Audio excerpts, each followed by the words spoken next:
Welcome, ladies and gentlemen, to another night shift number 48. I cannot believe it's almost been a full year. I'm Jason Kaplan, joined by Dan, who's looking finally more human, I will say. How you doing? And first of all, where are you right now? I'm good, man. I look orange. I'm so orange. You've been eating your carrots, I'm in Copenhagen right now because I'm doing the Blast Bounty Counter-Strike. I'm also here for Deadlock. You guys can't get rid of me. No, we were never even trying to. You know, we're just happy you can make time out of your schedule to be with us here today because it is a crazy day. EU, maybe not so much, but North America, there's going to be a ton to talk about when we do get to that because there has been roster shakeups, roster breaks, some teams falling apart that you never would have expected, but that's all to come in the second half of the show. Before we can get even to talking about what's coming up today, we got to bring to your attention what the format is. If you guys haven't joined us, well, I mean, I wonder where you've been almost this last whole year because we've been doing this for almost at that point, almost at that milestone. As we can see in our qualifier match, Dan, Leviathan losing out 0-2 up against Silence here in that best of three. Sorry, 2-1. I was about to say, I thought it was 2-1 against them in that best of three, meaning Silence moves on ahead to play against Abrahams here in our challenger match.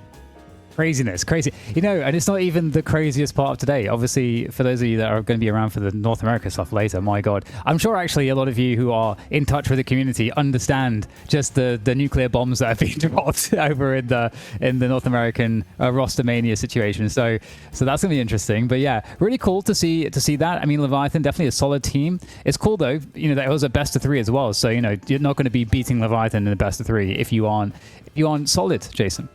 Yeah, and it seems like this new Leviathan, with obviously like Dimov coming to the team, Sai coming back into the team, it just hasn't really found its way through yet. I'm not sure what they need to do to fix to really become one of the top contenders once again here, but they have been struggling. But hopefully they stick together, you know, stick it out. Don't just give up because things aren't working out for you for the last 2, 3, maybe 4 weeks of time and see what they can come up with. But speaking of coming up with, man, Silence, they have a difficult match against Abrahams, who have been able to push Buff and Joris to a full best of 3 2 weeks in a row before we get into our North American portion with Bourbon Clock. And I'm happy to see the Melee Creeps name still sticking around here, though, Dan. Yeah, we've got to have some continuity. You know, with all the roster craziness, you know, we do tend to see some of the rebranding here and there. But Melee Creeps, definitely, I think, a household name. I think it's one that people will always remember for the North American scene. And to be honest, you know, Bourbon Clock could, you know, also become that as well. They've been somewhat of a staple, although they're a little bit newer than the Melee Creeps. Yeah, I mean, I don't think there's many teams that go out older than Melee Creeps that are the senior of them, as they're definitely one of the OGs when it comes to North America. But let's move on here. Let's talk about how we make these shows happen. And how we make that happen, it's because of you guys at home supporting us, whether it's just watching the stream, whether it's donating to the prize pool, it's gifting subs, or even supporting us over on Patreon so we can keep these shows going every week in and week out. We once again want to thank every single supporter out there, especially our top guard here, our board members at $250, our executives. Honestly, I'm just gonna give a shout out to everyone. It doesn't matter what rank you are on this one. If you're just here supporting us, that makes us extremely happy and really reinforces that what we're doing is good and the community's enjoying it. But Dan, like always, you got to pick out a name here. I know you're on a laptop. I'm hoping you can see one of these names because they are getting quite small now with the amount of supporters we have. All right. I don't know why, but my eyes were drawn to the assorted fruit in the night shift resident category. Assorted fruit. It's good to have more than one type of fruit, Jason, because you're multiplying your health. So I like that. And I know for a fact over at the Blast Studios, you definitely have quite the assortment of fruit and food overall. I'm going to give a shout out here because I love alliteration to Fire Failure. Ooh. Don't know why the fire's failing. Maybe that's a good thing. You know, you don't want to have your apartment or house burned down. So yeah, big shout out to you and big shout out to anyone who is just here watching. Again, you don't have to be a supporter. We do appreciate if you are, but just being here every week definitely makes us all happy in our chests. But there's one more thing to announce coming your way. Now, you might have noticed over the last few weeks, the graveyard shift has kind of disappeared, but there's a reason for that. I'm going to bring in ZP here to explain why. Yeah, that's right. We've reworked the graveyard shift. It's now going to be every Thursday at the same start time as night shift on most weeks. And we're going to have a new permanent host there. Lightbringer will be joining us every week. And we're going to be going over the competitive scene, stories in the scene, and curating a competitive tier list. And on top of that, anyone that's a patron and active in our Discord, we have a Q&A thread where you can drop your questions. We'll also be answering those every week for anything you may want to know about the competitive scene. But yeah, it's going to be a usual thing. It'll be a minimum, probably like 2 people from night shift plus Lightbringer. And into week 2, we'll also be getting guests from around the community, not always necessarily just competitive players either, but other people that may bring interesting perspectives. So we've been working on this for a while. We're happy to get it off the ground, and the first episode of it is going to be tomorrow at the same exact time. Okay, I do have one question though for you, ZP, before you go. Yes. Because Jake's not here, our CFO. Do we have the budget to get Lightbringer some proper lighting in his room, or is he always going to be on the show with his lights off? That's my question. Okay, so the funny part about that is Lightbringer was asking about recommendations for equipment to me just recently, as we just paid out a bunch of things, including Night Shift Open to Buff Enjoyers. So it's very possible that he's going to be using some of the prize money to go forward and actually bring the light in his setup, or maybe he's going to be in the dark. I don't know. It may be his brand at this point. It depends if he wants to be Lightbringer or Darkbringer that day, I guess. But make sure you guys check it out tomorrow at the exact same time and see what's all going to be kicking off. I believe it's going to be you, Jake, and Lightbringer tomorrow, correct? Correct. That's going to be our opening show. And then the week after, it'll be me, Lightbringer, and to be determined, because Jake is going to be off in Paris. So, yeah, we're going to be missing quite a few people next week. But hey, we got surprises there, too. Okay, well, thank you so much, ZP. I'm excited to see what's going to be happening tomorrow. Make sure you guys actually go check out the public Discord if you're a Patreon supporter and get your questions in so they can be filtered to be asked towards the entire panel that will be on the show tomorrow. The new Graveyard Shift. Excited to see where it goes. I love the initial iteration of it, Dan, how we just have this like after show, little chat, have some drinks, obviously non-alcoholic, or I guess there was maybe some alcoholic ones, and just chat away about Deadlock, the game that we love and we love to talk about. But moving on forward, we do have our EU portion of the broadcast to kick off here. So we're take a look at Abraham's roster. You guys can pretty much guess who's on the team with your eyes closed because you've been watching them for every single week. Except maybe one slight change I did forget about here. Shark is being brought into the team. I'm not sure if he's actually a permanent 6 or still a stand-in, but he did have a really good performance last week, Dan. Yeah, he did. I think that's the thing that's really cool about it is it was a promising performance, and Shark's no stranger to this level of play. So I'm excited for Shark's continued adaptation, or maybe the adaptation of the team around Sherry, because he's now going to be a staple again in Abraham's, and I think it looked pretty good. And I think we could see with Buff Enjoyers, it took 2 or 3 weeks before the addition of Zergy coming in before they really started to kind of get that flow together, get that synergy really rolling in, and get the results to follow as well. So really, really fun team to watch, and they're always a danger. And I mean, we're gonna have Abrahams and Buff Enjoyers until our dying days, Jason. Yeah, well, I honestly don't necessarily hate that, but I am waiting for the day, maybe like open beta when that comes around, that we do have this team come out of nowhere and just show them the business and show them that there's a new top dog here in EU and potentially in the world. And I think that's what everyone's kind of waiting for right now, Dan, is when we do get this influx of players, what kind of teams are going to come around? Can the top dogs stay the top dogs? I mean, going back to, at least for me, thinking of Overwatch in the early days, ZP was there as well, Uber, Jake. The top guards did change quite consistently over the first few years. If you were, one of the best players in like the first year, there was no guarantee you're going to remain the same, and hardly any players did so. So I'm excited to see what's going to happen, but also excited to see how potentially Tass is going to be playing. Getting to see him flex out to a couple of different heroes last week. Remember, we did also have a Dynamo being played in that best 3 up against Buff Enjoyers. So Abraham's showing us they have a lot to show us, still a lot of tricks up their sleeve, but it's going to be tough. And a best of 1 up against their opponents of Silence. We've seen them before here on the Night Shift. They didn't have the best performance up against Abraham's. We'll take a look at their roster because they did, I think, like lose really quickly. I think they were down like 10K sub 10 minutes in. But, seeing Balaclava come on in, Mayonnaise is what I want to call him because I think that name is just chef's kiss. Of course, OC's Captain Rake and Wiki. But we're also going to be seeing OC's later today, Dan. Yeah. He's is he standing in with melee creeps? He is. I think he's trying out for them, technically. That's really crazy. I mean, Dimov did that before. I don't know how that works in terms of time zones, latency, especially with his role as well. Being an M1 specialist, I know he's shooting creeps half of the time, and they don't move very much. But the other half of the time he's got to kill everybody else. So I'm quite curious how that's gonna look later, and that's something you guys have to look forward to in the NA portion of the show. I mean, Tanner's done it, but he plays from the UK. Dimov's done it, but he's played from Bulgaria. It's going to be tough to see what OCs can bring to the table. But I'm also going to keep my eyes, I think, mostly on Rayek. I think he's definitely one of the standout players. I'm thinking back in the earlier days of Night Shift when he was subbing in for a team. I think it was Leviathan. He actually was able to push extremely hard and get the best of 3 finals against Abraham's extremely close. but he's also been playing some weird things. In the best of 3 against Leviathan, he was playing Greytown, playing Holiday, playing Bebop. So definitely an assortment of different heroes to be seen for them. I mean, Wiki is playing Shiv, which we didn't see last week at all over in the EU portion of the show, Dan, but also some Billy on this as well. But I'm curious, man, can this team match up against Abraham's? Because it's going to be tough. Like, Abraham's are solidly the second best team in EU, and they don't make often any mistakes. Yeah, and are you going with mayonnaise? Did you say? It just rolls off the tongue. Mayonnaise. You've been in Italy for too long, mate. I mean, it's clearly mayonnaise. Yeah, is that actually how mayonnaise is spelt, though? I don't think it is. I guess. I don't know. But to be fair, I don't know how you actually spell it, but I just feel like you're making it a little bit complicated. Yeah, except there's an A in mayonnaise. That's why I'm going mayonnaise. I like it. I can be convinced. I'm down to commit. I'll commit.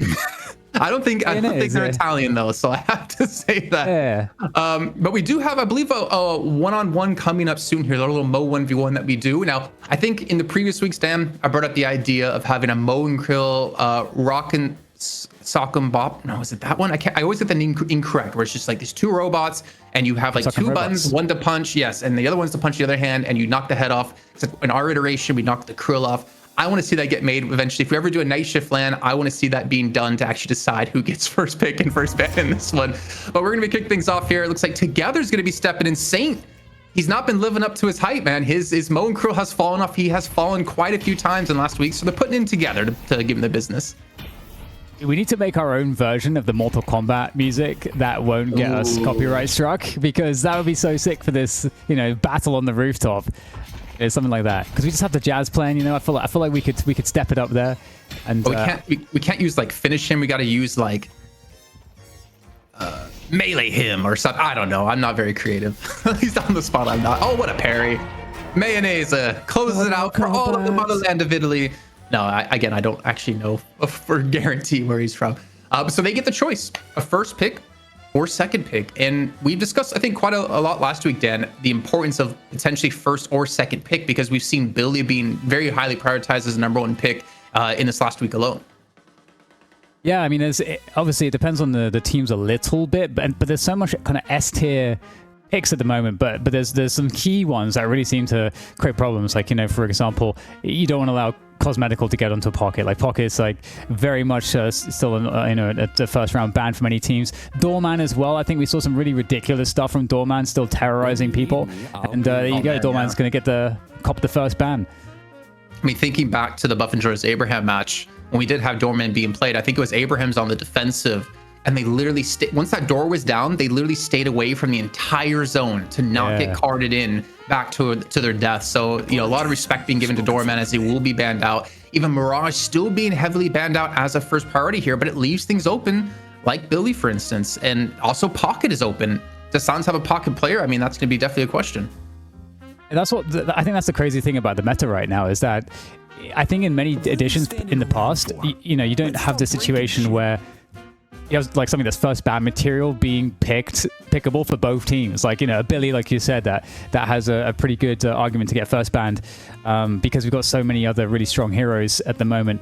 And Holiday's an interesting one. I feel like Holiday's being not undervalued necessarily, but there's just so much stuff that's good that I feel like Holiday goes under the radar a little bit more. And Paradox has made a bit of a resurgence in terms of the pick as well. So I'm curious kind of how that's going to fall in the first 3 for either side. Yeah, and I think that's what's going to be really cool when we get into like 50, 60 different heroes in the game, is that you will have teams leaning towards certain picks in particular versus other teams. It creates an identity, a personality about the team. That's really cool to watch, and how teams work about countering that in particular. I was gonna do like a CS relation to there, but honestly, I'm so far out of the loop when it comes to CS that I couldn't do a proper one. It was like, how do you counter when Donk's in the game? What do you do to counter him? Well, you don't, as I think people have learned. Pretty much. But Infernus comes in for Abraham's, responded to with the shivs. The first time a night shift since the recent shift changes, at least in EU. I didn't fully catch any games last week of shiv being played. And there's that Holiday. And it's actually interesting, because one thing I was going to mention that we saw, I think, I want to say from Buff and Joy's and Abraham's, is that both of those teams are deprioritizing the front line in the first half of the draft, which was a difference that kind of surprised us. And Drifter is something that we saw, I think, both for Buff and Joy's And for Abrahams, get a really high priority too. So very interesting to see that. That's going to continue here as well. Yeah, I won't be surprised to see it be on TAS again. And, you know, I also like this iteration of Abrahams where TAS is no longer locked to just these pick heroes. I like seeing him actually play a little bit of frontline, a little bit of damage, because his Drifter last week was pretty damn good. In the Challenger match, he was almost single-handedly carrying the game. Thinking back to them just dominating their lane that they had. I can't remember. It was Drifter +1 in a lane. I can't remember off the top of my head, and they completely snowballed that lane. So we'll see if that happens Silver, again. I think here. it was Silver. Yeah, Drifter Silver. Yep. Yeah, and then together it was just like it had like an 8-0 start or something insane. It's interesting to see the Apollo get banned there. Something else that we saw that was very powerful was that combination of both Apollo and Yamato. So you have like these really incredible spirit burst heroes that can pursue you and chase you down like crazy. And I think when combined with like Abrams as well, it was really nasty as a hit squad. But not going to be likely seeing that. We get the Geist, which has risen in popularity a lot as well, Jason, I think, and has actually had better results after I think a bit of a downfall. A string of downfall. I can't quite find the phrase. Ever since Puckett started hating on her, she just was losing all the time. But now she's starting to win again. But I think the interesting thing looking at Silence, though, where's OC's hero? I'm used to seeing like Leviathan with OCs, and they would pick him a hero in like top 3 to guarantee to get him on a strong character that the team knows he can carry with. And it looks like he's going to be going as a last pick for the team. I'm actually going to like just double check the qualifiers. And OC's played Geist and Furnace. So it looks like he will be playing probably last pick, which is, it's so odd because it's like you have LeBron on the team and you just don't pass to him.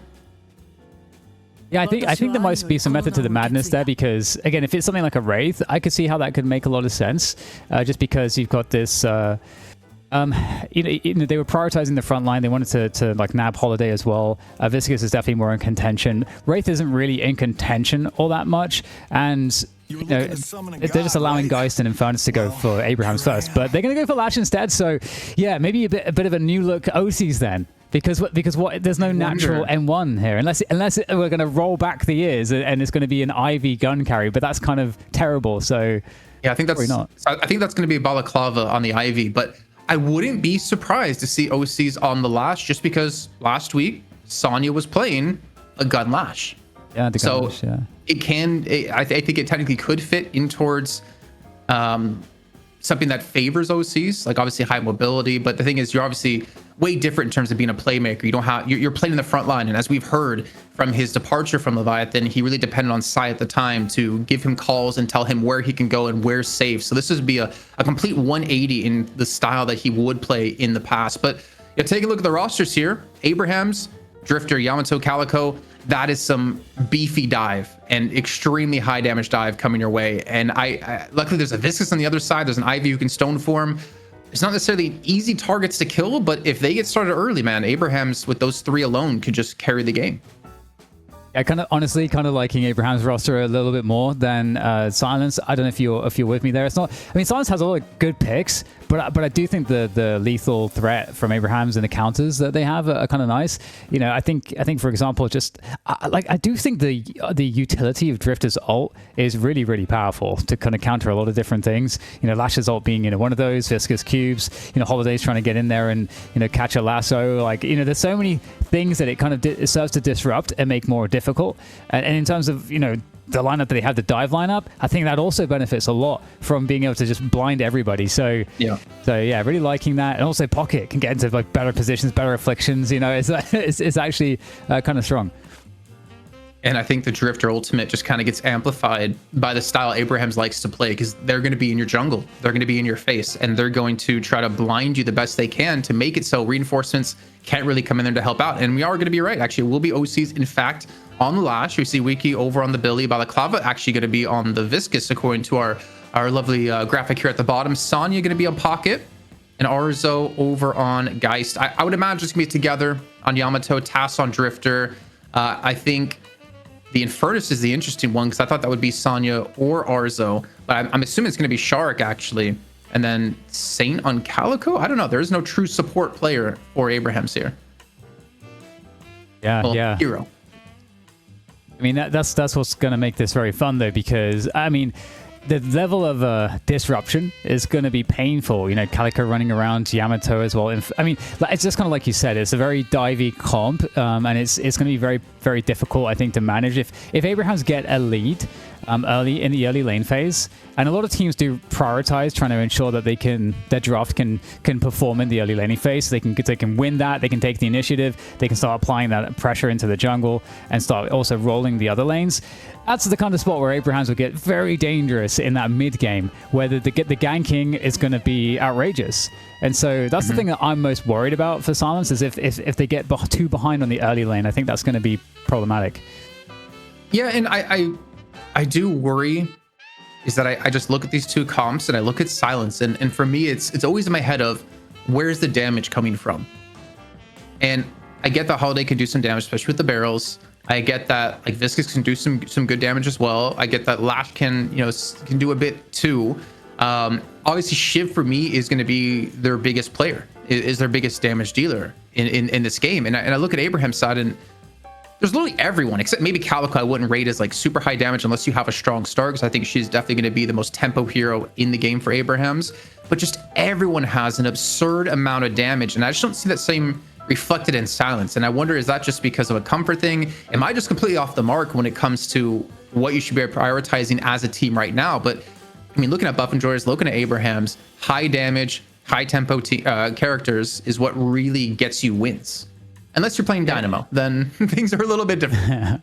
Yeah, that's true. Yeah, and it's interesting too in terms of approach, because you are conceding, you're conceding initiators or pick-based heroes. As we can see, there's like no Bebop. Of course, Holiday went away from them. They didn't opt to go for a Paradox that was available to be picked.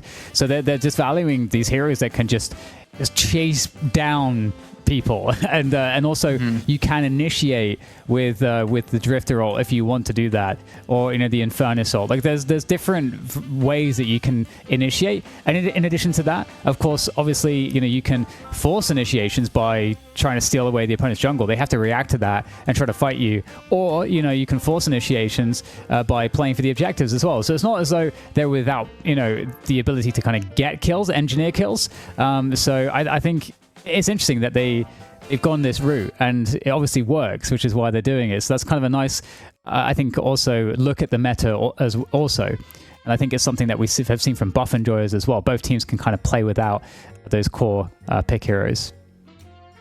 I think what's crazy to me is that how much this game is, okay, it's not that crazy. The game has changed a lot in a year. There's been minor patches that are actually massive. There's been a lot of new heroes added to the game. But I'm going back to Night Shift number 1, and I'm looking at Abrahams versus 1win, and I'm seeing Yamato, okay, same. I'm seeing Kelvin, I'm seeing Paradox, I'm seeing Haze, I'm seeing Mo and Krill, I'm seeing Warden, I'm seeing Seven, I'm seeing Bebop. Like I'm seeing the teams that specifically have that one pick. Like for instance, Abrahams has Pocket both games, 1win has Holiday both games. And I feel like we never see anymore that being replicated, that teams are able to play without picks because of a different style, because of being in the jungle, because I think also movement has grown so much in the game by all these individual players that if you don't have good movement, you're not going to be a top player. And I think that's one thing that also helps facilitate the unnecessary pick. What's the word I'm looking for? You don't need to have a pick hero if you have really good movement, and if you have really good coordination in moving into the enemy jungle and looking for these fights. So it's so crazy to see how much this game's changed in a year alone for a lot of these teams, and how the meta's kind of changed as well. Yeah, and you do have like a lot of tools that you can purchase that can kind of assist you there. For example, like we see Stalker being a really common item that gets bought that allows you to chase people a little faster because you get that movement boost when they're running away from you, or something like Slowing Hex, which is super important. I mean, you're absolutely buying Slowing Hex against Silence's roster, to shut down Lash, to shut down Ivy, to shut down the Holiday, and there's a lot of movement. I mean, also, to be honest, Billy as well. If he's trying to like Rising Ram out of the way, you can obviously use a Slowing Hex to good effect there also. So lots of value from that particular item, and so it's another reason why you can probably get away without needing that super dedicated pick. You can kind of make it up for the itemization, and we're kind of filling here, Jason. You imagine that the players. I have a lot to talk about, but no, yeah, we are feeling there's some Yeah. some slow players waiting to get into the game here. I thought we were actually casting North America at some point because of how slow NA is to go. But man, I still want to say this one's going to break down. I'm still also curious because Buff Enjoyers are also using a sub today too. Do you know who it is? Should I tell you who it is? Who is the sub? So Hoot is out, and Maza G is going to be playing for them. So Okay. Where's again, Hoot at? Is he going to the movies? What's he doing? it's summer, man. Like everyone's going on vacations and stuff, and I do kind of worry for Buff Enjoyers, to be fair, because watching them play with Dmov just a few weeks prior, they did not look nearly as good as with Hoot. And obviously, not to say Maza G is not a good player, but Hoot is some pretty big shoes to fill. Individually, massive shoes to fill, but I think the role he has within Buff Enjoyers is very hard to fill for someone coming in because it takes time to really adapt to the way he plays with the team. So I think he's probably one of the most, he's probably the anchor of the team in my head, actually, when it comes to Buff Enjoyers. Yeah, when you were just saying about like filling his shoes, I don't feel like his shoes are fillable. They're like industrial size, giant shoes. Oh, he's like not you Shaq, can fit a village in there. It's just so many different jobs that he does. He is able to do everything. As you say, he's got obviously key roles that he plays within the team, but he is in of himself extraordinarily versatile, and his specialties, his ability to roam better than most anybody else. There's so many things you can say about Hoot. So it's. Do you still consider him the best player in the world at the moment? I don't know. That's a tough one. That's a tough one. We did have at the end of 2025 players. I think for EU they voted Dmov to be the best player in EU. I don't remember who it was for North America, but I'm curious if that's going to potentially change going forward, because obviously Dmov was on a winning team back then with Buff Enjoyers VP, and then now he's on Leviathan, who just hasn't had that same success. I do wonder, will it be Hoot Crown this year in 2026? Because EDL.GG, they put that out last year, and I'm curious to see what's going to happen this year. I think if Sergey used a mouse, it would be Sergey. I mean, I feel like he kind of deserves like his own category, because he's, I think, the only pro player, at least in Deadlock, who plays with a trackball. I feel like we need to have a show match one day where everyone plays on trackballs and just see how bad that match is going to go, because I can already predict it's going to be atrocious. Though Listic was getting pretty good at it, if you guys remember them playing on some Smurfs like half a year ago. But it looks like we're ready to go here, Dan. Finally, the players are in, everyone is ready to go, and the lobby has started. Abraham's up against Silence here, best of one to determine who goes up against Buff Enjoyers in a best of three. Incredible stuff. All right, so let's get into this one. So Silence on paper, you look across the roster, and you wouldn't think it's anything all that special. Yeah, some players we know, we've seen them before, but against the likes of an Abrahams, a Buff Enjoyers, all these household names and stars, it's hard to match them up in terms of the paper. But they did beat Leviathan 2-1, and I think that even the quality of players that's on Leviathan, I think Jason, that kind of is somewhat of a testament to this game being very, very much about being on the same page in terms of macro, having the right hero pulls together, like the synergies, like the team elements and the dynamics are so extraordinarily important. It doesn't matter if you have an all-star roster. Yeah, I would honestly say you could put all the all-stars on the same team and not be nearly as good as a coordinated team. But really quickly though, Dan, we are having some lane swaps happen, being initiated by Abrahams. We did see this last week by Buff Enjoyers against Abrahams, trying to get some favorable lanes here. So putting the Calico and Furnace, will try to against the Billy and the Viscous, but they're still going to be matched up against the Ivy and the Lash on the right-hand side. On the left, it's going to be the Billy and Viscous up against the Pocket and the Geist, while mid not being changed. But man, together, Tass, the double T's on Yamato and Drifter. This is like a lane for Silence that if you watched last week, you cannot really afford to lose this lane and to let this lane snowball, especially if you're going to have your ship here. I totally agree. Yeah, I mean, we've seen how dangerous, utterly dangerous the Drifter is. It's just like a constant damage threat in the lane. Just consistent gun damage. You get the DOT as well, the damage over time from the Stalker's Mark. Rend that's on low cooldown as well for additional damage. It's painful, just the Drifter alone. And I like the pairing with Yamato. And I gotta say, I am very happy to see Yamato come back into focus, because Yamato got a series of buffs. I think there was like a slight nerf not too long ago, but ultimately, I feel like Yamato has been undervalued for a while. I liked the when Mystic Reverb got changed for the extra like lifesteal off of abilities. I thought that was really cool and actually pushed Yamato back towards being a top tier, though I guess pro players didn't really think so. But man, the flying strikes, I don't know if you've seen some of like Ido clips over on TikTok or something, but you can do some dirty stuff, which is the amount of times you can stay in the air and you can just chase people down that shouldn't be chaseable. But I guess there's a lot of brain here in that 5-head Yamato has. Totally, yeah. I think definitely, you know, also the utility that Yamato provides on the objectives, especially the rejues with the ultimate. I think that's extremely important too. It can really change the game. So yeah, definitely a good hero. Speaking of which, Viscous also still very, very good, and also a lane bully, much like Yamato. Well, you can see why they wanted to swap lanes here, right? They wanted to get away from Balaclava, who's just putting on the pain here. I mean, Wiki was extremely low on health, but able to bait it in and get themselves start off strong, man. 2 kills. I think what's important to note is like the lane swap, it kind of wasted time out of, I mean, it didn't really waste too much time, I should say, because they didn't really miss any waves, but Silence mimicking it, matching it, and then winning that lane to show that, you know, they want to keep that lane match in particular has really given them a strong start on this left-hand side, even the right-hand side. I mean, you can see how aggressive they pushed up. One thing you do forget about, because we don't see Ivy that much in EU, is, I mean, there's a lot of wave clear with Ivy, even OCs with like Flog. You can push these lanes extremely hard, and Calco can kind of counter push a bit, and Furnace can as well, but you don't necessarily waste that flame dash to clear waves if you're looking to like survive or if you're looking to get aggressive. Totally. I agree. Smart, Jason. A response to that? No, I have to ask. Do you? I mean, this is like your first time back in EU in a while. How does it feel? I don't know, man. I've just, you know how it is. Just you get jet lags. You're in a hotel. You're in a studio. You're in a hotel. Yeah. And rinse and repeat.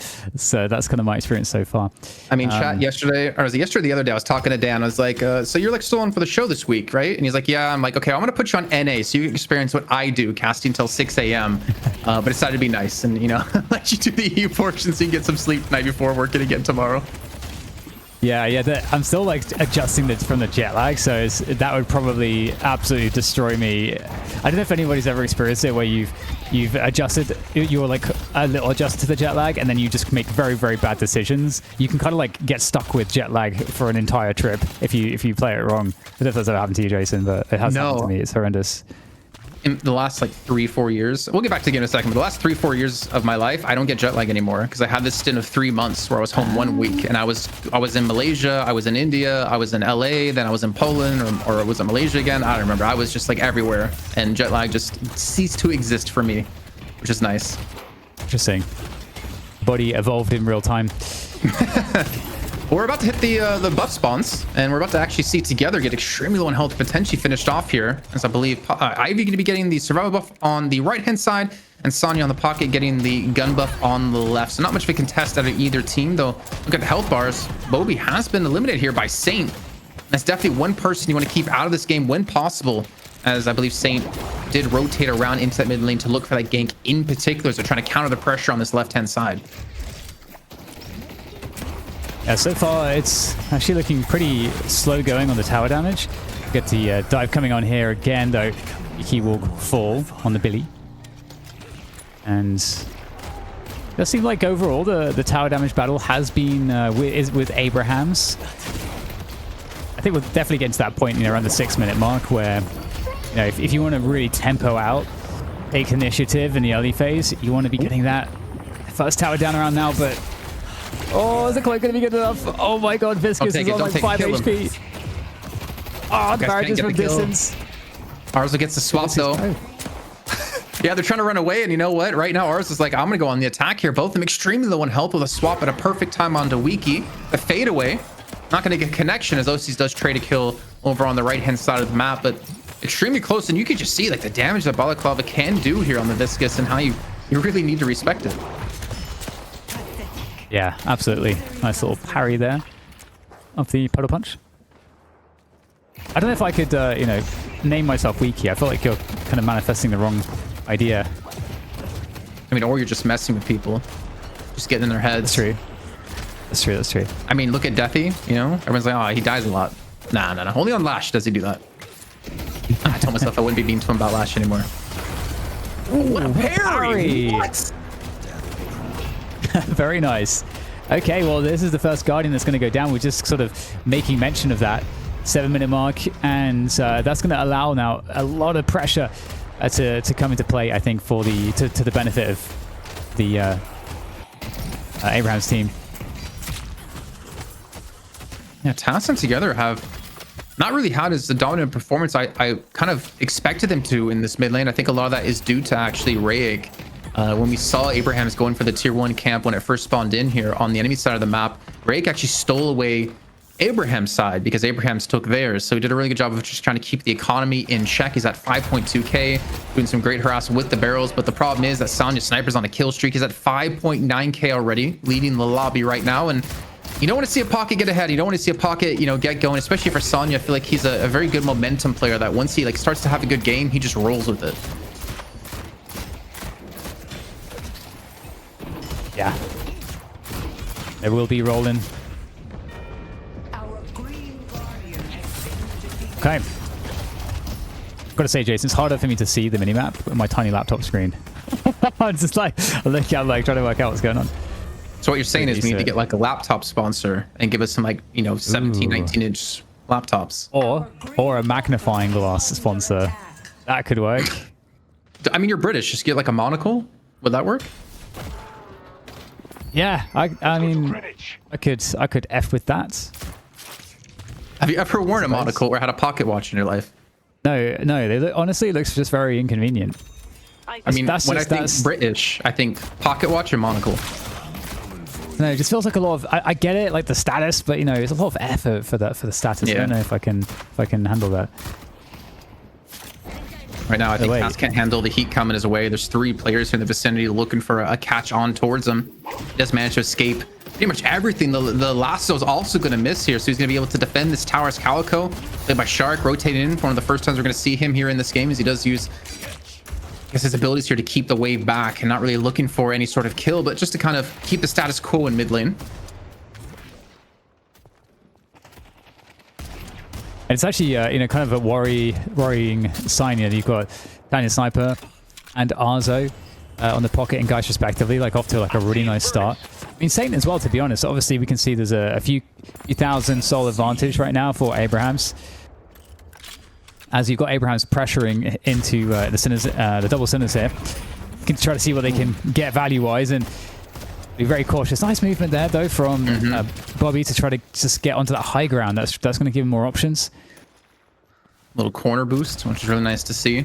I feel like, though, if you're Silence, you need to be looking for kills right now. You got Death Slam, you got Lasso, I think, and you got Chain Gang. I think you need to start looking for some kills because Saint, as you point out, Arzo and Sonya getting ahead like this is going to be very punishing when you get in towards these team fights.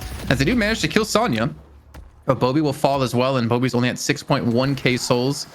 He's not going to be, well, he's not doing horrible, but he's not going to be leading his team. It's actually currently going to be Mayonnaise at 9.8 thousand souls. Where the hell did this Ivy get all of this income? What is happening?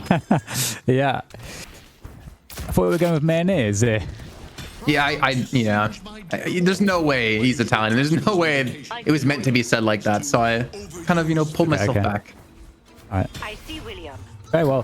That could be like we saw Mayonnaise. You know, is it like Mexican or something? Could be Mayonnaise? I don't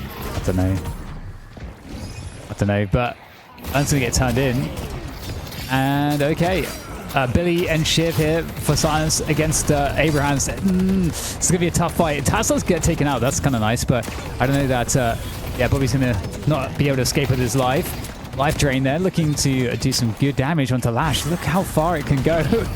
Oh, that bomb is perfect. It's like stuck in the side of the wall there. That's unusual. I don't know how the physics works on that one, but there you go.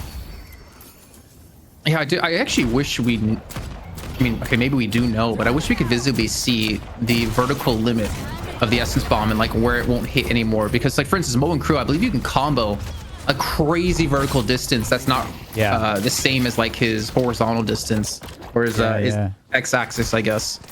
But either way, does get the kill. Shark gets the kill on the Rake as well, and Abraham's is building up some steam. Almost 10k in the lead as they did get the Earn Dunk as well out of Saint. So they are starting to get pretty damn strong here. 2 players over 10k. And, you know, I mean, Silence, they have one. But if there's anyone on the team that I would not want it to be, it would be the Ivy. Yeah, it's definitely starting to look a little grim here for Silence, as the fight here is going to be taken against Taz, who's, you know, they're getting the pressure on Abrahams and maybe biting off a little bit more than they could chew, which does give Silence a little bit of a way back into the game. And that's important. You know, we talked about it. There's going to be pressure. You got to be able to defend it. Yeah. And I think they did well. They responded extremely well, though I think Taz is kind of channeling his inner Obi-Kim here on Drifter at the moment. But they need to continue to respond like this because they're still going to be down a chunk of soul, 7k. They do have no Guardians left, so I was going to say, like, you know, if they take some Guardians, they could equalize, but there's actually only one left for Abrahams as well. So a lot of it is just going to be off pure advantage being created by Abrahams. And somehow Saint looks like he might escape this one, as the Unstable Rift going to be spawning on the right-hand side. Saint is very low on health, just sitting between the 2 Veils here, hoping no one actually peeks him. I think he's too low to even get into this fight to defend the Rift, so he's just looking to survive for now and get away. Oh man, he's going back in. Oh my god, he gets the kill to OCs, and he has Healbane too. Up face. Well, we go. The fight continues here in the circle. It's been a while actually, so we might get the souls get spat into the air in a moment. Life Drain, I mean, Geist is so good at these fights. Life Drain, the sustain, really, really powerful. Bobby is going to be running around here, but it's looking not also good right now. But if they can hold on a moment longer, they might still be able to kind of cancel this one out. This Life Drain max out of Arzo is doing some serious work. The Death Slam comes in to throw them away, and Shark still manages to confirm the Rift, because I believe OC's was too high in the air. So Abrahams get the Rift, they get the kills. Bobby's disconnected. You're gonna see a pause come in here, but yeah, ours with the Life Drain max is that's just doing some serious work. Like, my lord, he is. I wish, actually, can we see? I don't know if we have the capability. Can we see healing done? Because we can see like damage done. We can see like soul leaders. Can we look at healing, like leaderboard? No, we cannot. Because I was really curious. Maybe like on our back end, you can just like type to me the amount of healing ours was done, because I feel like this Life Drain has just help catapult Arzo. I mean, he's gone more of a dual spec by max, or dual spec as in like looking to 1v1 people and duel them out with the Life Drain max. Yeah, it's been really, there's been a lot of situations we've seen it be pretty effective for sure. And I mean, it is starting to look pretty rough. The 12k advantage now for Abrahams, as we can see at the 14-minute mark. So it's, yeah, okay, there we go. Look at that. We can definitely see the soul difference, and it's starting to get a little bit out of control. And you can see that big spike was after, you know, we saw that Rift battle get won by Abrahams just a moment ago. So the problem here as well, Jason, is that, judging from what Abrahams have already been doing, we're going to get to see more pressure because of this advantage. Let's actually take a look at the player damage, because I think this gives us an idea of how things have been going. Obviously, the soul leaderboard does kind of show us, but I really want to see Arzo at 12.1, Sonya at 10.6, OC's at 10k, which is kind of, it's surprising but not surprising, to be honest. But I think maybe the most surprising thing is probably Together only at 6.8, though he's only on 10k souls, but also seeing like Billy and Ivy, seeing Wiki and Mayonnaise at like 4k each, especially for Mayonnaise, who's like the soul leader on the team. And again, not really the ideal hero you wanted to put it on when you're playing more support for the team, but to have your soul leader, like the damage per souls for, unfortunately, Mayonnaise and for Wiki is a little bit rough for them.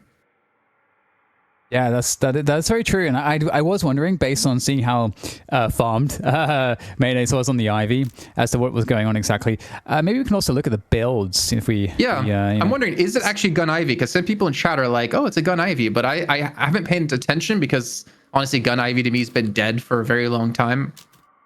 Yeah.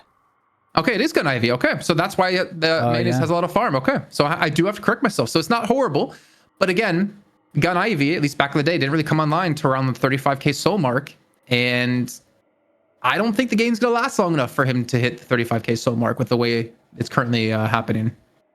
Yeah, it is interesting too, because I was expecting to see, just an emphasis on like, the ultimate and just, dropping Shiv into fights and that kind of stuff.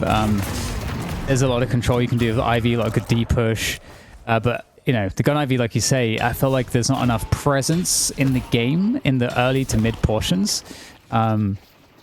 But I guess we'll see if there's you know, much to be done there. We'll keep an eye out on some of those stats. But yeah, right now, Jason, Abrahams, they really can freely pressure the whole map, and they've got such a good comp to do it. We talked about that, you know, between the Calico, the Drifter, especially.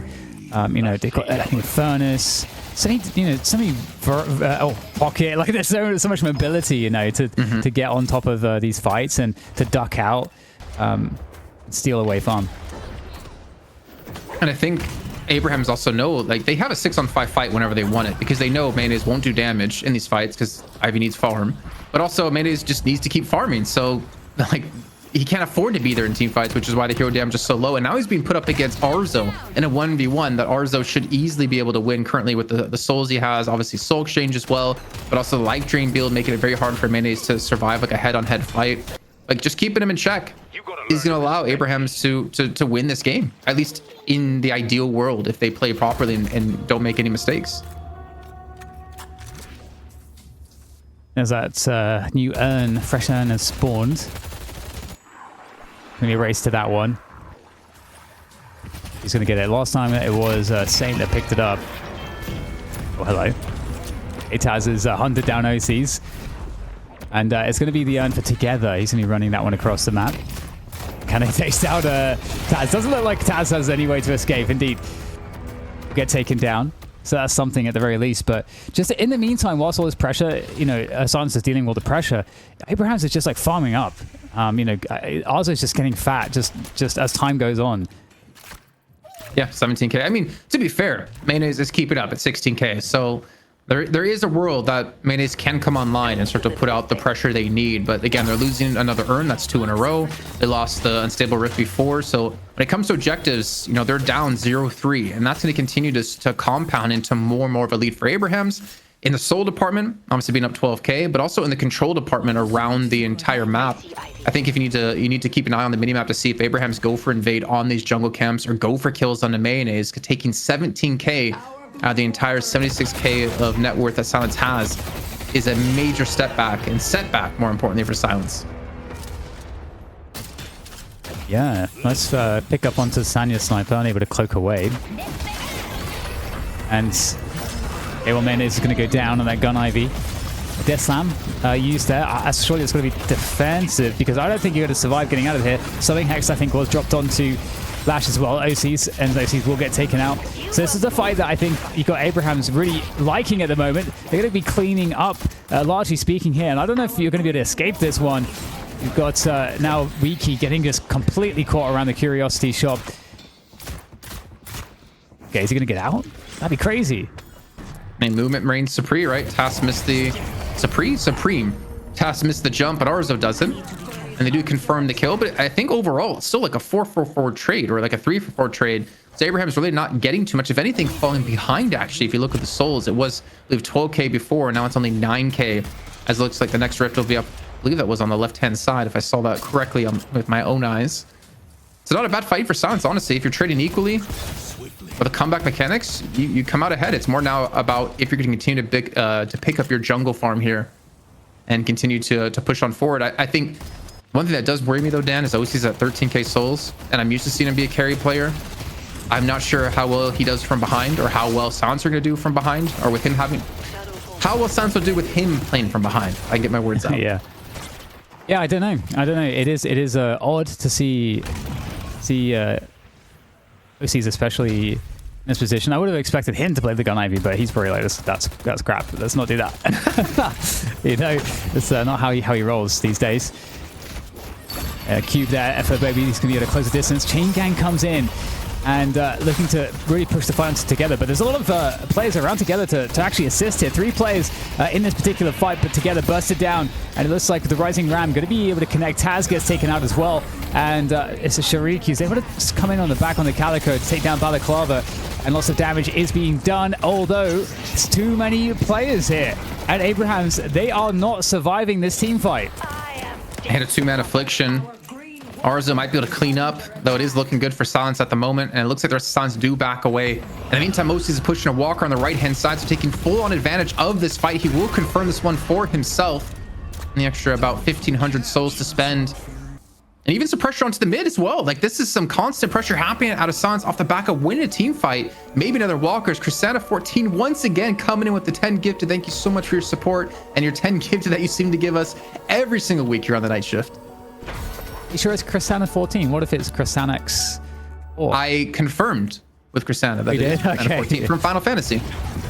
Ah, you ready for that one? The flog is set out onto Taz. And suddenly, the game looks completely different. Jason, the complexion's changed. I like the word complexion.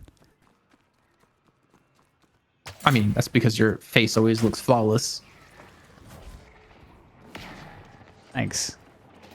Thanks, man. It's the most awkward response. Thanks.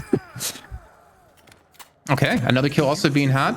St. Falls, and I mean, funny enough, it's still 11k lead for Abrahams, even though it's felt like Silence has been able to get themselves some good footholds into this game. I mean, they pretty much trade equally.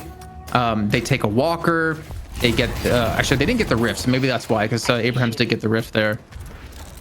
But still, I mean, they're showing they can still fight back with a 10k deficit, and they're kind of matching the aggression, it feels like, out of Abrahams by getting their own catches themselves.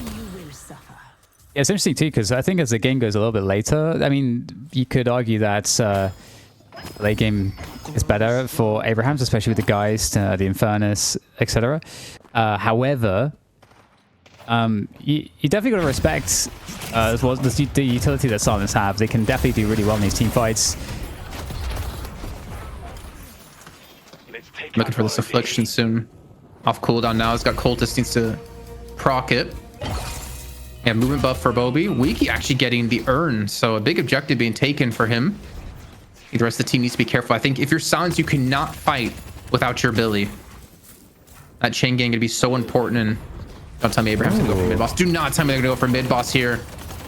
They have actually, they're gonna have Stomp out of mayonnaise. They do have Shred Transformation all that together, which he's gonna have to confirm these rejuves with. Yeah, he's already gonna have to pop that right now. There we go, there it is.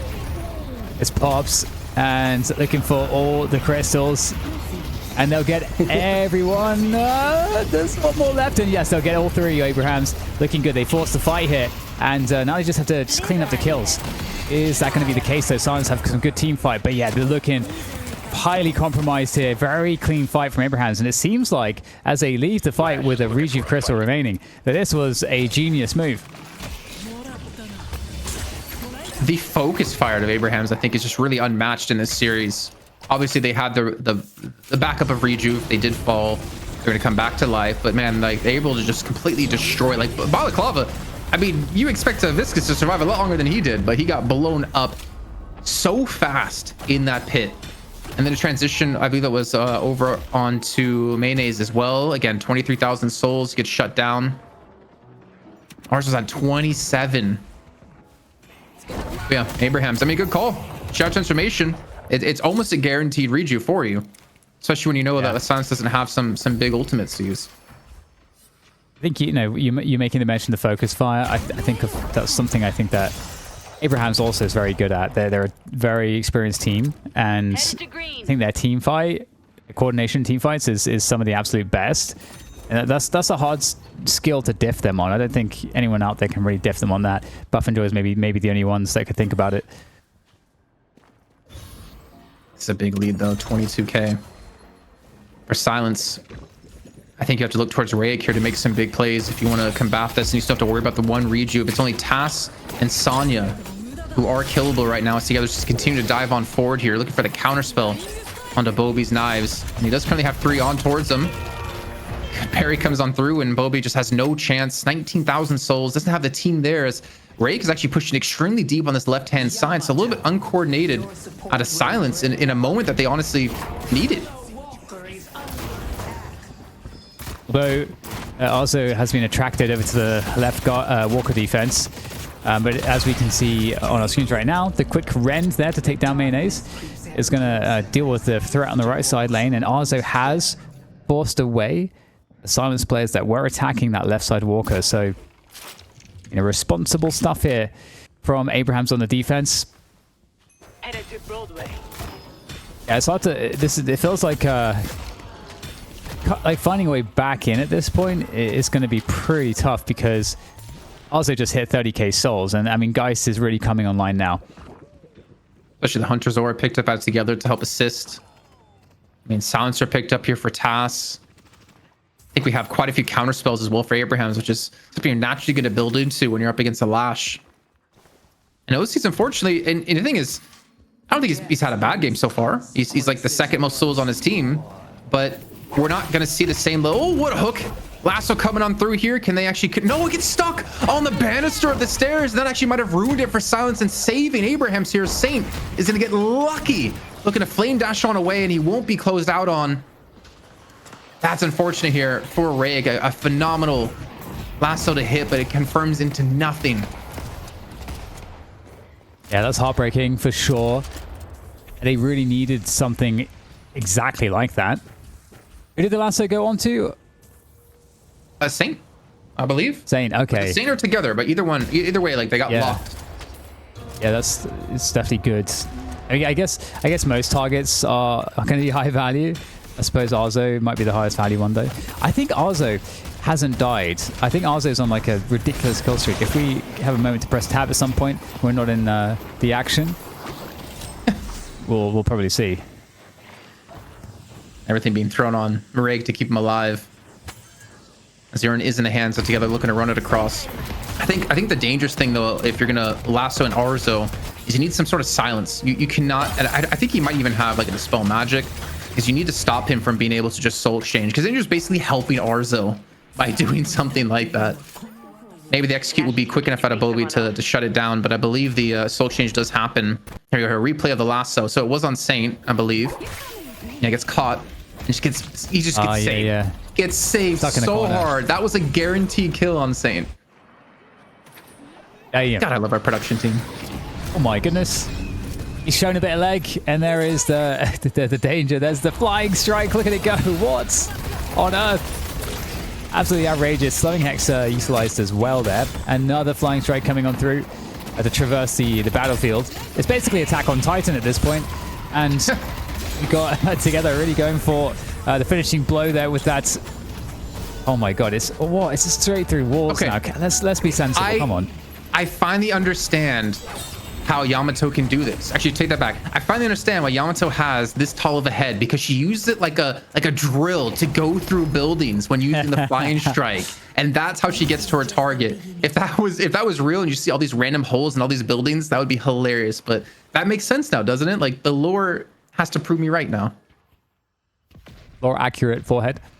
It's like a diamond tipped forehead and just drills through the buildings to get to the targets. Oh man. It's drill full oil with that thing. I hope they never change it. I feel like inevitably at some point that it's like one of those things where I'm like I can see they will change it, and I will probably I get it, but you know what you do, right? In Counter-Strike, you have these stickers, like these capsules you can open with stickers, you can put them on your guns. I want to slap a sticker, like a Melee Creeps logo sticker, right on Yamato's forehead. Oh, nice. You can make it like enter a portal, come out of a portal or something. Okay. Yeah. I mean, I'm curious. I don't think that's the final model of Yamato. I mean, I'm guaranteed it's not the final model. It's just like Sinclair's not the final model. So we'll see. Oh, it's a shame. Okay, well, spell magic. Got the air control, the holiday special. Arrows flying. Nice find onto Saint. Taz goes down as well in this fight. They are really hanging in there. You got to give it to them. Yeah. This is a huge fight, honestly. They need to be careful of this affliction, though, because Sonya has it up, and he is in the vicinity looking for potentially to catch Rake Falls. Again, the focus fire, it's really split for Silence, even though they had the advantage initially with these kills. Shark does go down, but Arzo is still alive, and Arzo is going to be the biggest pain for them to deal with. As Sonya actually might die before he gets the affliction off. There we go. Throws it on out. Gets a catch onto 2, but he's going to still pay the price, and Silence comes out with 4 kills for the 1 death. Yeah, run away from Arzo. I don't think you want the smoke. It's problematic because mid boss is up here, so Abraham's in some kind of trouble here. Because I mean, I would want to go for the mid boss if I was Silence right now. That's exactly what they're going to do. Now, Don't tell me these shot also... transformation steal. Yes, exactly. Like, they should be able to harass this and threaten the steals. Saints back up. Taz is coming back up. Yeah, they're going to challenge for this, surely. This is going to be tough for Silence to hold on to. Shot transformations available and pop. They need to confirm these the best they can. Combustive Combustion coming on in as well. Catches quite a few players together. Gets the first rejuve and the second. And Silence cannot get any of these connections. And if anything, they're the ones to fall. Lose out on 3 right off the back of the rejuve dropping to the ground. Not a good sign for Silence. I respect the play. They had such a big advantage off the back of that prior fight, and they're going to pretty much fall even further behind from where they were. Oh, flying strike. Here we go. How many walls do we travel through? Okay, so yeah, that's a rough one. I mean, it's really tough because it's so many players killed off that fight, and the mid boss is up. It's so hard, Jason, because You think it's like you have to go for it, but exactly. It's a really tough fight to win. I honestly, I mean, it's easy to say this now because we're looking back on the fight that they just lost, but I would almost just say take a walker. For me, I see Yamato up with shot transformation. I see Arzo up, and I see Saint coming up soon. I would be like, yeah, I'm not favoring that one. I mean, yeah, I know we just got 4 kills, but we're not really that big of a lead right now, and we can't kill it that quickly or have any way of stopping them from stealing. Yeah, they don't have good mid boss fight. Like, they can't melt it very easily. Yeah, it's hard to take into account how long it takes to kill it sometimes. But yeah, like you said, they don't really have a good mid boss fight. I mean, it pains me to say that because they have Chain Gang, they have Death Slam, they have Lasso, they have a Lash you can dash, they have Stone Form, but none of that really matters when you have a Shroud Transformation on the other side because you can just steal them. Obviously, you could try killing Yamato before then. I think maybe the best call would have been to make mid boss scream and then look for it together and maybe force a Shroud Transformation and get a kill before you actually make the rejuice drop. But then the longer you take to kill the mid boss, the more players of Abraham's are going to be up. So it's you're screwed if you do, you're screwed if you don't. But in the end, we can all agree it didn't work out for them. I will say. I wasn't gonna say it was necessarily the best play, but it just didn't work out. Yeah, it's a tough one. Certainly a tough one, and we're seeing some crazy Shadow Transformation action about to ensue, I think. Oh, dispelling the Flying Strike. Okay, so actually together, not really able to get in there. Don't worry, he has 3 more still. Doesn't have the counter spell up though to actually stop the Death Slam coming through. O-Seasons get this kill, gets the rejuve off of them, would be huge. They have no reaches left for any more. For Abraham's, there's Silence, a real chance to win this fight, but Tass is still alive and Tass is still picking up kills. But look how low Tass is going to be. And Abraham's actually be backing off themselves. So you're not really feeling like they can take this fight with a win, the guaranteed win at least. So Silence, they lose 2, they take 1 down, and they clear all the rejuve. So really, not a bad fight for Silence. Silence have been punching above their weight like pretty massively in a lot of these fights. It's been very surprising to see. I suppose it's not super surprising if you kind of look at the comp that they have. They've got a decently tanky comp. It's got good mobility and a good AoE team fight. But we can see that once again, every time they kind of win some fights, win some souls back, and there's a big spike in the other direction for Abraham's. So unfortunate because, like, again, they took that lead down. I'm just gonna get like a random number here, like 10k. But then after losing that fight, Abraham's got 20k ahead. So you basically just gave him like double the lead. And I get that 32 minutes in, 10k to 20k isn't that big of a deal. But the momentum shift or Silence, I mean, they had to have been so hyped after winning that fight before mid boss. The mental game, they've really taken a hit here for Silence. But again, like off the back of that, they still clear all the rejuves. They lose 2 players, they still get a kill. Like, it's not the worst fight for them. But unfortunately, like, all these counter spells being picked up, unstoppable as well now for Arzo. It's hard to really get the engage that you're looking for here. And right now, trying to create some space with the help of the cube and the rescue beam. Everything being thrown into Rake to keep him alive to make sure the chase doesn't happen. And again, the drill coming on through space-time and any wall, any surface. Gets the catch on OCs and forces them back in towards base. The Unstable Rift, and he's spawning on that right-hand side. It is one of the things that's really fun when you're playing Yamato. It's just chasing people down with the Flying Strike. It's but if you're the one being chased down, it's not so fun. Yeah, that's true. Okay, well, knocking at the front door. All the walkers are gone now for silence. Abrahams. A really good position here. Looking to chase down some of the remaining kills here in mid. Okay, still potential kill onto Holiday. Ooh, okay. Using the Death Slam defensively, but unable to stay healthy. And the fight's looking really good now. Arzo's getting into the action. How tanky. Threw him back into Bobby to clean him up. Continue. Sorry, didn't mean to cut you off. You're good, you're good. I thought you were going to take over, Jason. No. I was just like, he threw it back into Bobby, and Bobby's able to clean up the kill. He got one before as well onto Sonya, before the Affliction was even used, and really putting the pressure on Bobby to come up big when they need him. But I don't know if he can defend against Arzo. Gets a great parry up against Shark, but he just doesn't have the health, and the bloodletting's not going to be too much. He's going to fall from this one. It's still a 2-for-2 trade, and maybe Mayonnaise has come online. 36,000 souls. If you get the chase down onto Shark, it would be huge. Unfortunately, Rake loses the 1v1 against Tass. Now the Silence core forced to retreat back to the base. All right. Still somehow. I mean, the difference in souls is crazy. I have no idea how Silence are just having this good of a go of these team fights. Make it make sense, Jason. Yeah. I can't. I think it was just the split out of Abrahams that really caused them the pain. The positions they were in allowed Bobby to get some momentum going. And Mayonnaise, no stone form. Does get the rift though. Abraham's just backed away from it. Obviously, the extra comeback mechanics here does help Mayonnaise out to defend that one, and that's gonna be a big shove on the right hand side. The problem is it's there's nothing there to take. If anything, you want to push left or the mid lane, but again, waves are shoved against you, so it's not like you can even confirm those. And again, the entire 14 minions killed off of just a cloak and a briefcase and a spirit burn, to be fair. And mid boss is back up again, and Abrahams, they go for it. You know, round 3 on the mid boss. Shroud transformation up 2 here, Dan. So again, together looking to lock these on down while the rest of the team looks to fight and keep the rest of Silence away. And yeah, Silence out of position. They cannot afford to contest it. And once again, for the 3rd time in the game, Abrahams do secure the mid boss. This time the tree was free. What do they do now at this point, Jason? I know that Silence have been punching both their way. They've been holding on, but at this point, this is going to be very, very tough. What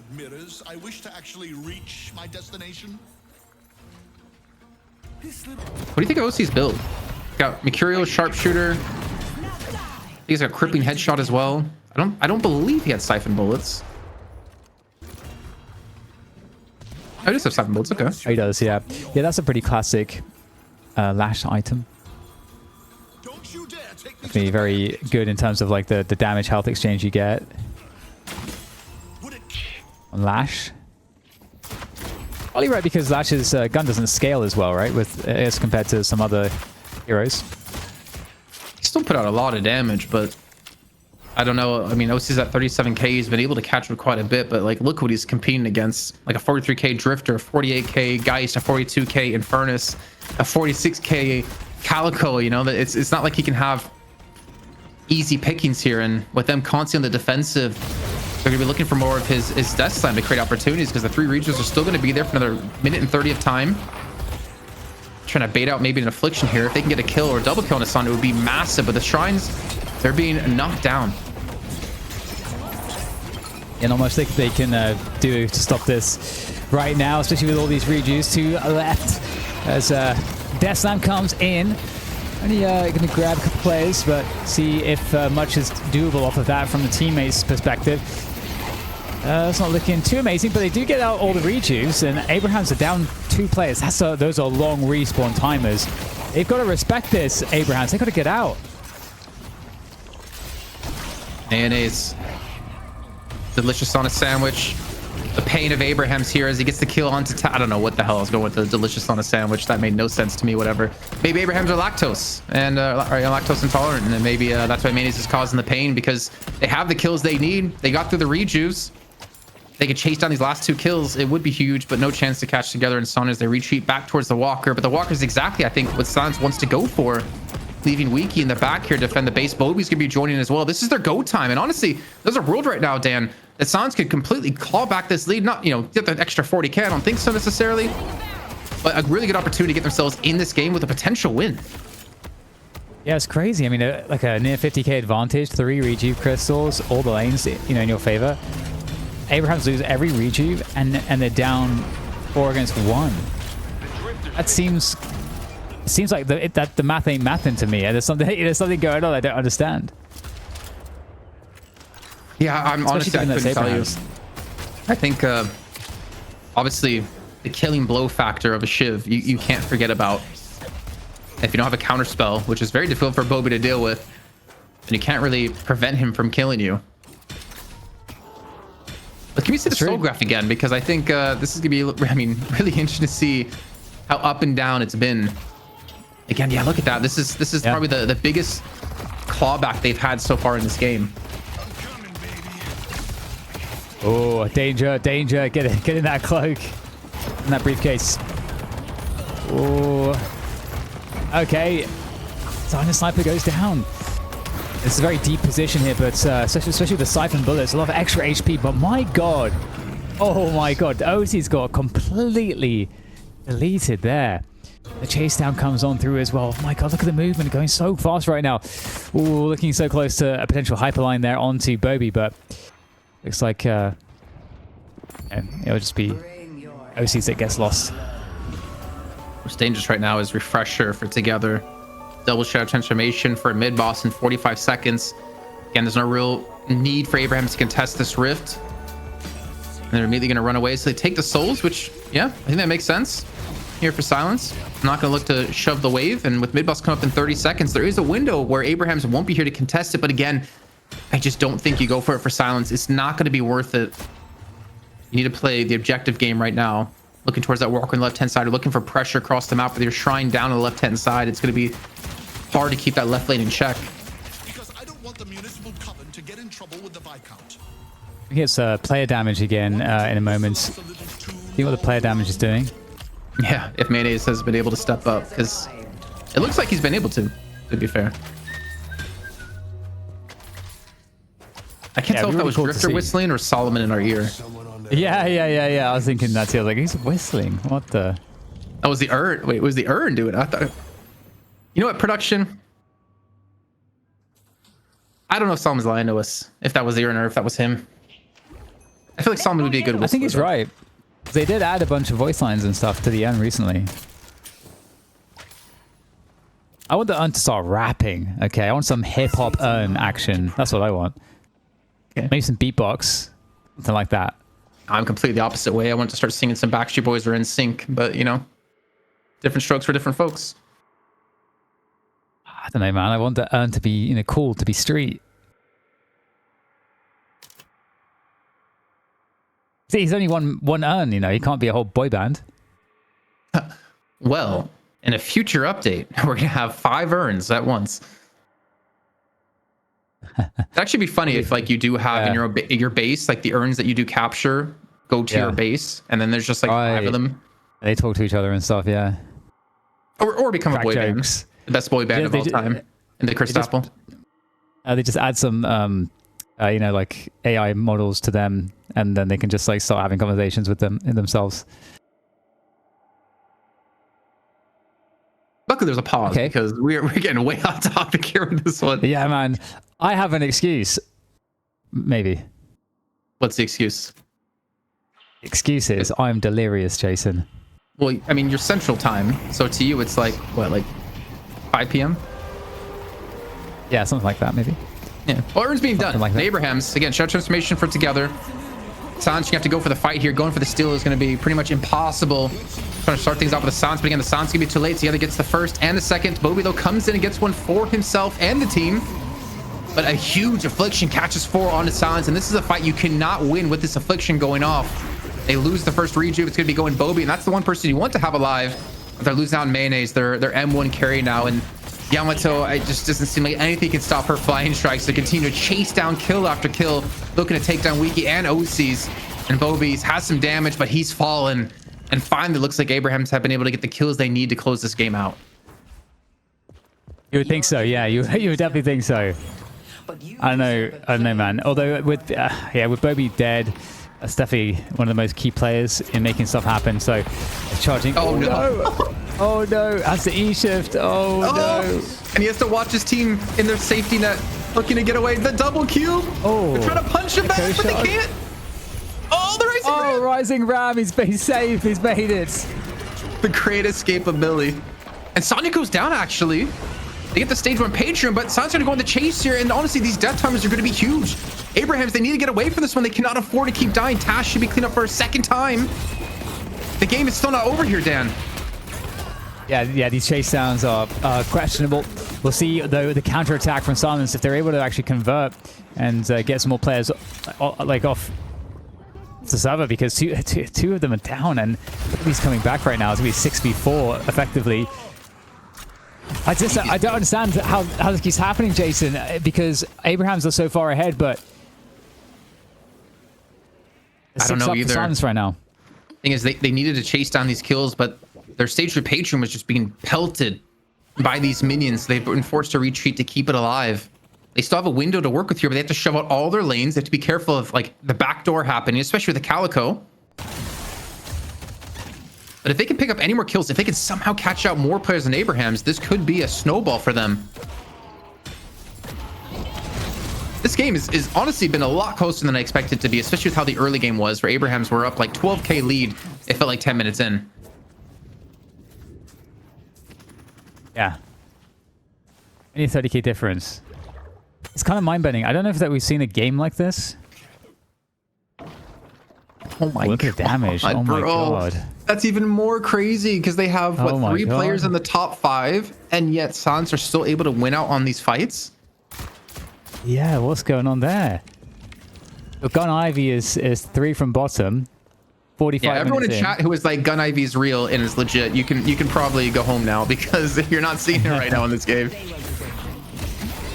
Oh my god. Okay, well, another fight breaking out. Chain Gang is unleashed here on this left lane. And everything's going to get ripped to try to win these team fights. And that's a pretty potent Billy.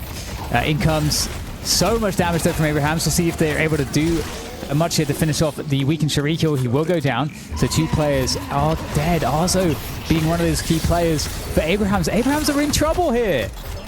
Abrahams are in trouble in this situation. Trying to escape the fight. OCs, though, he's going to get caught by the Hunter's Mark and pretty much everything else. Taz goes down, though, thanks to, looks like, I think it was Ivy that got the kill there. Mayonnaise, pumping out some of the damage in that position.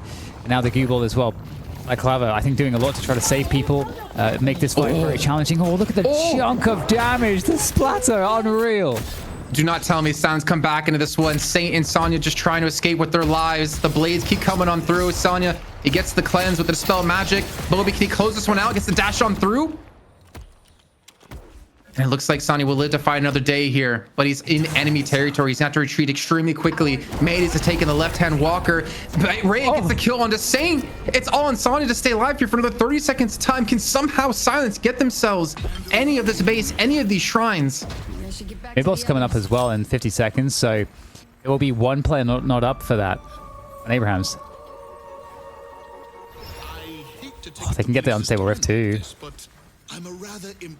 This game's getting weird, Jason. It's getting weird. It's been weird for 20 minutes, man. We've been talking about the urn wrapping, Backstreet Boys, and the Sync, how pretty your face is. They don't get the shrine, though. Respecting the respawns coming on through. At least get the base guardians down, and again they close the gap. I mean, Sonya picked up cheat death right before that fight. He was on the right hand side of the map. Oh, don't tell me you're doing mid boss. He was down for 13 seconds. Mid boss is up in 15. He's probably gonna have boost to actually the base guardians are down. He's gonna have boost to get here. Don't tell me, Silence, that you're gonna throw the game potentially from this mid boss take when you've done so well to get yourself back into this one. I mean, they can delete it pretty quickly now, especially with everybody here. Oh, they're going for it. The other's here. He has ultimate too. It's coming up in just a second. Oh my god, this is crazy. They're actually going to try to do this. Another mid-boss fight. Where's the Shadow Form there? Gets popped. Now, how many Rejuve crystals are they going to get? 2 Rejuves going the way of Silence. Oh, unbelievable. In comes the Affliction on 4 players to delete every single Rejuve crystal. Now it's Abrahams. We have the advantage on the Rejuves here. And those Afflictions are doing work here, Jason. 4-man affliction. They get the rejuice gone. Still 3 left up here. Balaclava trying to survive Bobby. He had fallen from earlier on. Mayonnaise just trying to get away from this fight as Abrahams are winning this one out without losing a single player.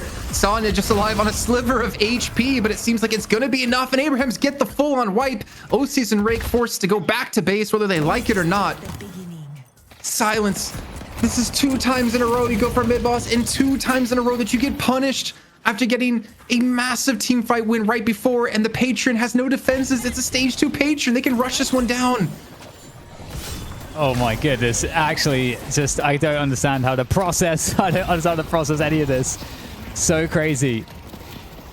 There it is. The stage 2 patron will be eliminated, and finally, the drama is over. Abrahams have taken the game. Maybe they could have taken this game 20 minutes ago. I don't know. I frankly don't know. Silence did a great job staying in this.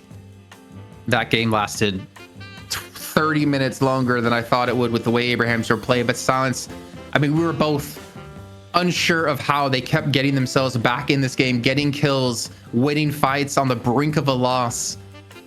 But the thing that comes back to end their hopes during the night shift, it was mid-boss twice in a row. And Abrahams, I mean, that's what's going to happen when you have a Yamato, man. The Shadow Transformation, especially with Refresher, then you're grouped up in a pit for an Affliction. Either way, they put on a stellar match. Even though Silence did lose, that was one of the most exciting matches I've seen in recent times. I do wonder how many Divine Barriers were purchased. We'll see on the stat screen, because you know, the Affliction did some serious work there. I think it was Refresher online, if I'm not mistaken. Mm-hmm. Is that right? Oh, so I don't know if he had Refresher. I know he had Cheat Death. I didn't see Refresher, but we'll check him with that one. But oh man, Refresher. We'll have to look at the items. If you pull an M2 Dreams Affliction, then you have a chance to pull up a Cosmetical Affliction right after. That's good. That's good stuff. Yeah, crazy. Pretty crazy. I will say though, Jason, last week it was the case that Abrahams sort of they got a really big lead into the mid game, and then kind of started diving a little bit. Started diving a little bit too deep, and the game ended up being a lot closer and longer than it should have been. They ended up winning eventually, but it reminded me a little bit of that. Although I'm not entirely sure, because I do feel like I don't want to take anything away from Silence. Of course, they managed some of the team fights exceptionally well, because in some of these team fights that they were turning around or having very good trades in, they were like 40k souls behind. So I don't know how. You know, that's really, really amazing. Yeah, I think we could rewatch this match multiple times from different point of views, and maybe still not fully understand how the hell Silence was able to win some of these fights, but we get a better indicator of what was happening. I still want to put it like towards Bobby for the most part, though I want to see the damage numbers at the very end of this game. I feel like Shiv, you just can't underestimate. Even when you're behind, if you get people low, he can clean those up. But Wiki was also playing a really good front line. Like the chain gang is able to force out like counter spells, able to just get so much focus fire on him that the rest of his team couldn't get this damage down. It's so unfortunate for Silence. I feel like they almost deserved that victory with just how much they held on. Like the mental of that game for them must have been so low and so weak, considering how Abrahams were able to steal the first mid boss after, you know, the high they had of getting a big team fight, then to have it happen again. And even though they got 2 rejuves, it just wasn't enough. Like the Affliction and the amount of raw damage Abrahams was doing was just not stoppable. I totally agree with you. I totally agree. I think this game was really interesting from that respect. And also, you know, the fact that it's featuring a gun Ivy, and we checked in with the damage at one point in the game, and the damage numbers didn't make sense. It didn't make sense. Abrahams had insane damage values, and most of the Silence players were towards the bottom. So, and also, I think Arzo had like a 12-0 kill situation, kill death situation, like in the game towards the mid game. Like there's just like a lot of craziness in this game. Yeah. I think he only had a few deaths, and it probably came down to those big team fights. He was able to get focused, or maybe one of them right here, of course, just as I talk about it. I mean, you see the defense out of Silence, able to hold on. Yeah, crazy game, honestly. And a best of 1, if this goes to like a best of 3, I wonder what would happen. And again, like I feel like as a team, when you play a best of 1, you have to play so different. You have to play so much more passive, so much more careful. You can't really afford to make that one mistake that could throw the game, though we did have a lot of mistakes happening in this match in particular. But let's see. Let's look at this damage. 89,000 out of Sonya Sniper, 85,000 out of Arzo. My lord. On the other side, again, we saw them just, Silence in general did not have a lot of high damage numbers, but they were still able to win these fights. 77, almost 78,000 for Rake. Now, for me, that was unexpected. See one Divine Barrier, Jason. Only one. Yeah, I know Like OC's. you need more. You need OC's had more. one. Yeah, OC's had one. Okay. Because he did get afflicted you at need once more. and he did cleanse it off himself right away. But yeah, either you need to know how to play around the affliction or you need to have DBs. And I'm a little bit surprised to see Balaclava actually not have one. But he does have one. So they had two. Oh, they have two. Yeah. Oh, yeah, there it is. There it is. Yeah, It's, yeah, crazy. You don't have your magnifying glass. We didn't get sponsored True. yet for you to be able to see it on your laptop. Yeah. Absolutely wild game. Arzo Don't know what to make of it. 18-3. Really. Don't know what to say at this point. 62,000 healing. Crazy. Oh, yeah, I really that's wonder. So there was a wild. refresher for Sonya. You were wondering before. So you did have that. Yeah. You did have Boundless as well. We had Armor Pen, E-Shift. We had quite a few E-Shifts actually being picked up, but a Ricochet out of Geist. Now I can't say I remember the last time I've seen a Ricochet Geist. Yeah, I'm not sure either, but hey, definitely whatever Arze was doing was what that you should do. I feel like whatever Arze is doing there is correct. Yeah, you have to also wonder. I mean, let me see. Like double check who said it. So Guava Juicers said if only they had an actual carry instead of IV. Now you know what? I kind of have to agree, right? Is like 48,000 damage. If you're the M1, you're being fed over farm very early in the game. I feel like you need more out of the IV. And I wonder, would picking like Venator earlier on been different? Picking, I think Infernus got picked in top 2, right? Yeah, just something with a little bit more. I mean, he did have a lot of items built up, and I understand he had to play defensive. And for the most part, like Abrahams were winning this game. But yeah, like you look at Arzo 85k compared to the 48k, it's a big discrepancy between the two. Yeah, 100%. This was just wild stuff. Hey, we're going to move on to our MVP then. Honestly, I feel like Arzo might be in the Sanya. I'm not sure. Who do we pick? Arzo, yeah. I guess that does make a lot of sense. Arzo was absolutely crushing the entire game long, so definitely think it's a fair shout in the carry role as well. Has to do or have a big performance, and that's exactly what Arzo did. Yeah, I like the build too. Like going for the drain build. It's not often we see that too much anymore. Like you see like the bombs, the essence bombs being mostly maxed out, but I think I believe the live drain build like kind of got started over in NA because I think. Sorry, it was NA. I think we saw most of it. It was one of the regions, either NA or EU. I cannot fully remember, but one region used and the other didn't. But it's really cool to see it make its way over here and actually be quite useful because again, as you point out in some of these fights, the drain was just going ham. Like the amount of healing it was doing, the potential to make Arzo so hard to kill with the recharging rush and the drain. Like he could just outlast you in these fights. And then if you ever got low, guess what? Soul exchange. So it's really hard to take him down. And I feel like he was such an anchor in the team in this game for them to just be an immovable object. And it does make a lot of sense because you got all these heroes that have the easy ability to maneuver their way out of the bomb. Whereas like if Flash is jumping around, as we saw actually in many occasions, Life Drain sticks to him. Holiday's jumping around, Life Drain will stick to the Holiday.